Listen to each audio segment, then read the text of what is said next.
Welcome to the second session of Public Speaking Extraordinaire.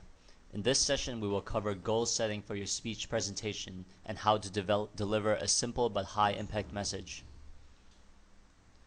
Defining your speech goal can be broken down into three main segments: market, medium, and message.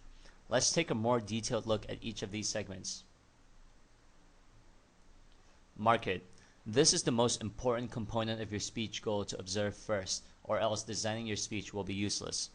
It pays to have clarity on knowing exactly who you are going to be talking to. For example, if you intend to market or sell a product, you most definitely don't want to approach students unless they are your target market. It will be very helpful to research your client's background, level of education, and understanding. Targeting the right audience will ensure that both parties gain maximum benefit from your presentation. Then we look at the medium. This simply means, how are you going to deliver your speech or presentation? Think of it as a vehicle for your speech. It can range from casual conversation with a small group of people speaking in front of the room, or climbing the stage to deliver a powerful presentation. Finally, you look at the message. What is the core message of your speech? It should be summed up in one short and memorable sentence. This is the main message you want to send to the masses, and the rest of your speech will be elaborated from this simple message. Amateur speakers don't realize the fundamentals of effective speaking, and you can see this when someone delivers a random or unorganized speech. Your entire presentation, long or short, will be centered on your single goal. Now that your speech goal is defined, the next thing to do before you make your next speech is to define your own objectives, by beginning with the end in mind. Ask yourself, what do you want your audience to do during or after your presentation? This is the main reason why you're doing public speaking in the first place, especially if it is on a more professional level. And it matters all the more if you are a leader or person with power within an organization. The expert salespeople often use the term call to action. In other words, after delivering your presentation or speech, you expect the audience to take some form of action or initiative. What will it be? For example, if you are a salesperson and you are representing your company to pitch in your company's latest product, you want your audience to become your customers. Therefore, your presentation teaches product knowledge and must result in persuading the audience to become your customers. If you are selling a product or a course, your goal would be for them to take action or to buy your back-end offer. Your goal should be such that all parties will benefit from your speech. As a speaker, you will get to establish credibility for yourself, gain experience, and increase exposure. Build confidence, and not to mention benefit from the immense satisfaction that you get from delivering a mind-blowing speech. You must also set the goals for the audience and tell them the benefits so that they know what they will gain from listening to you. This is a common practice in self-improvement, wealth creation, and internet marketing seminars. These wealth creation gurus are truly walking their talk, and you can learn a lot from how they push their back-end products and services by spending the last 10 to 15 minutes of their speech pitching in their latest offer.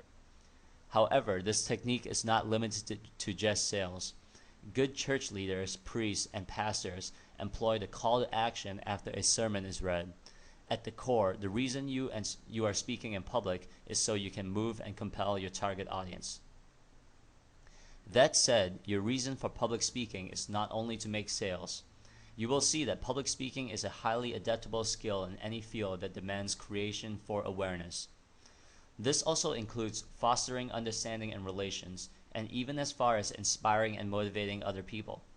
Now, it's no small wonder why self-improvement seminars are highly profitable. Public speaking is a powerful skill, and motivating your audience positively can elevate you to greater heights in success and relationships. Finally, once you set your goals, you must always have them at the back of your head when you develop your speech. How does the topic relate to your goals? What specific objectives or results are desired? The entire setup of the speech will have to take into account these goals so that you don't waste your time or your prospects' time. Now, moving on to how to create a high-impact presentation in 30 minutes or less. Many anxious and first-time speakers spend a great deal of time with preparing before their live presentations. To me, it's more important to spend as little time as possible at this stage so you can spend more time rehearsing and improving. Thus, here is a quick formula to developing your own high-impact, mind-blowing presentation in half an hour or less. Before we cover the 4 main elements of high-impact presentation, be sure to use a PowerPoint program to create your presentation slides, very much like what you are seeing in this video or reading in this transcript now. Microsoft PowerPoint is normally available in most PCs.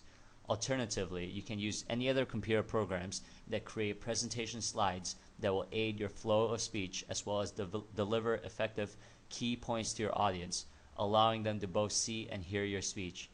It is also worthy to note that expert speakers like T. Harv Eker use nothing more than a whiteboard and marker pen, though this is best reserved for speakers with more experience. For now, start off with leveraging on PowerPoint presentations to boost your speech excitement and flow of message. As mentioned earlier in this session, you must craft a core message to send to your audience. Your core message, which can be summed up in one short sentence, can very well be the title of your presentation. In the internet marketing field, the online marketing experts who specialize in different areas title their presentations like Online Teleseminar Secrets by Alex Mendozian, List Building Power by Jazz Lai, Six-Figure Info Product Empire by Edmund Lowe, and many more. Your presentation slides do not have to be overloaded with words. Just a few words and a few key points will do. It is up to your duty as a speaker to elaborate on each key points. The function of the slides is not only to give you a smoother flow of speech, but also aid in your audience memory. Bold and colorsome words to keep your presentation exciting and deliver impact. Last but not least, stick it to the KISS principle. Keep it simple, silly. There's no need for a bombastic presentation loaded with technical jargons or words that make you sound smart. In fact, the simpler your presentation, the more effective you can communicate your message across the room. And this is what defines professionalism. There is little or no use in your presentation if, at the end of the day, your audience barely understands or gets excited, let alone responds to your final call to action. The following elements apply to any speech: problem, cause, solution, and benefit. These elements are similar to the ones you would find in a successful direct response sales letter: problem, promise, proof, and price. In public speaking context, you start the introduction with highlighting an existing problem or challenge your audience can relate to or are currently facing. Then you transit into the cause, the root of the problem. This is later followed by solutions and its benefits. As a rule of thumb, the introduction must provoke curiosity and arouse the interest of the audience. It's the make or break point which will determine if your presentation is going to impact your audience or not. Start by thanking the introducer or MC and follow with a strong opening to your speech. A strong opening involves a probing question and a strong statement, which you can then throw in a personal story or quote to draw the attention of the crowd. It also sets the mood for the rest of the presentation. The introduction is followed by a smooth transitioning sentence.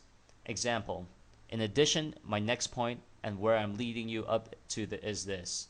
Your main points are backed by supporting subpoints, which include inspiring stories, facts, history, humor, and illustration, which help exemplify the point you are trying to make.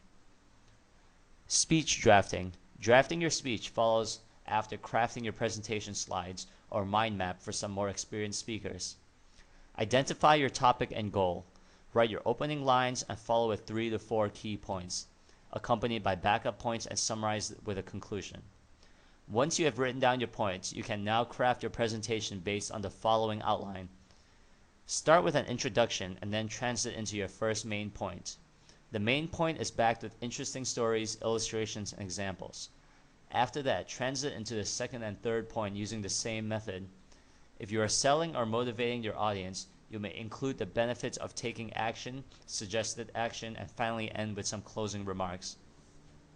Using stories, especially if it is your own personal experience, can make your speech highly compelling. Once you have conveyed all your points, you can now focus on driving your audience into taking action. This can be done by conveying the benefits of your product you are selling and relating back to the problems you have stated earlier. Finally, to conclude, you should tie everything together, summarize, make an appeal, call to action, or challenge your audience, depending on the goal of your presentation. Sum it all up by bringing up the objectives in the beginning and reinforce that these goals have all been achieved. In summary, there is no fixed guideline to the perfect presentation. This session has given some good insight as to how to prepare a high impact presentation in a short amount of time, so you can use the rest of the time rehearsing and improving your presentation over time.